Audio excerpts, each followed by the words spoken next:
में बाइबल क्यों पढ़नी चाहिए? ये बहुत ही व्यवहारिक प्रश्न है और इसके बारे में लोगों के अलग अलग उत्तर हो सकते हैं।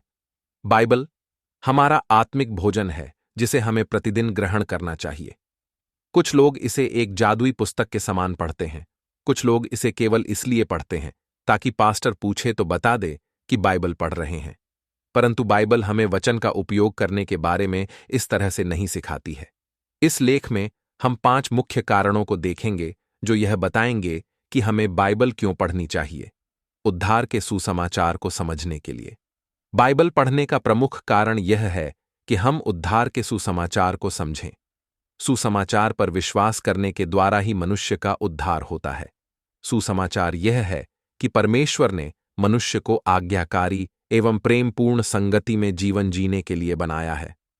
परमेश्वर से विद्रोह करके मनुष्य ने पाप किया, जिस कारण मनुष्य पर परमेश्वर का भयंकर दंड, अनंत काल की मृत्यु का आना निश्चित था। परंतु लगभग 2000 वर्ष पूर्व परमेश्वर ने प्रेम में होकर अपने पुत्र यीशु मसीह को संसार में भेजा। उसने इस बुरे समाचार को अच्छे समाचार अर्थात सुसमाचार में बदल दिया। उसने यीशु मनुष्य होकर एक सिद्ध जीवन जिया और हमारे पापों के कारण परमेश्वर के भड़के क्रोध को क्रूस पर अपनी मृत्यु के द्वारा शांत किया। उसने हमारे पाप की कीमत को चुका दिया और यह बात उसके 3 दिन के बाद जी उठने से प्रमाणित हुई। संपूर्ण बाइबल इसी सुसमाचार को सिखाती है। पुराना नियम यीशु मसीह के बलिदान की आवश्यकता को दिखाता है कि हमें एक सिद्ध एवं स्थायी बलिदान की आवश्यकता है जो हमें उद्धार प्रदान कर सके। इब्रानियों 9:11-14।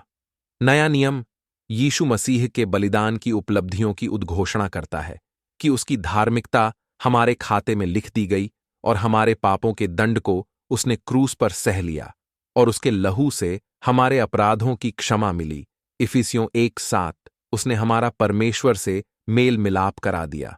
नियमित रीति से बाइबल पढ़ने से हम यीशु मसीह को एवं क्रूस पर हमारे उद्धार के लिए किए गए कार्य को गहराई से समझते हैं। परमेश्वर का वचन सुसमाचार द्वारा केवल उद्धार ही प्रदान नहीं कराता है, परंतु यह परमेश्वर को जानने के लिए उत्साहित भी करता है। Please subscribe my channel and press bell icon.